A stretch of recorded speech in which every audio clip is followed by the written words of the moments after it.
ভোরের আলো ফুটতেই বেচাকেনায় জমজমাট মানিকগঞ্জের সাটুরিয়া পল্লীহাট। পাওয়া যাচ্ছে বেগুন, লাউ, ধুন্দল, চিচিঙ্গা, কলমি, পুঁইশাক সহ নানা শাকসবজি।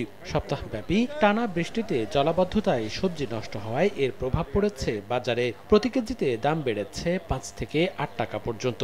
তবে উৎপাদন কমে যাওয়ায় লাভ কম হচ্ছে বলে জানিয়েছেন কৃষকরা।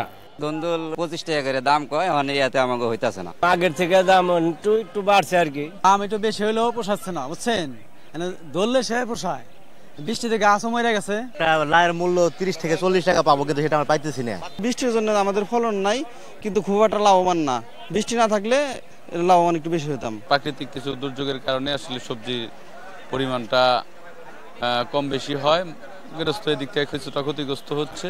এদিকে মুন্সিগঞ্জের মীর কাদিম আড়তে একদিনের ব্যবধানে বড় ইলিশের দর কেজিতে ২০০ টাকা বেড়ে বিক্রি হচ্ছে ২৬০০ টাকায়। ভরা মৌসুমে মাছের চড়া দরের জন্য ভোক্তারা দায়ী করছেন সিন্ডিকেটকে। আর আড়তদারদের দাবি সরবরাহ কম থাকায় বেড়েছে দাম। চিংড়ি মাছের যে দাম বেশি, এটা তো আমরা খাওয়ার যোগ্য না। আয় অনুযায়ী ব্যয় করতে হয়, যার কারণে কিনতে এসেও দেখা গেছে দাম শূন্য চলে যাচ্ছে। নামে মাছ গরিবের কিসমত করে না। ধলেশ্বরী নদীর তীরে শতাব্দী প্রাচীন মীর কাদিম মৎস্য আড়তে ২ থেকে ৩ ঘন্টায় বিক্রি হয় প্রায় কোটি টাকার মাছ। মনিরুজ্জামান প্রান্ত, সময় সংবাদ।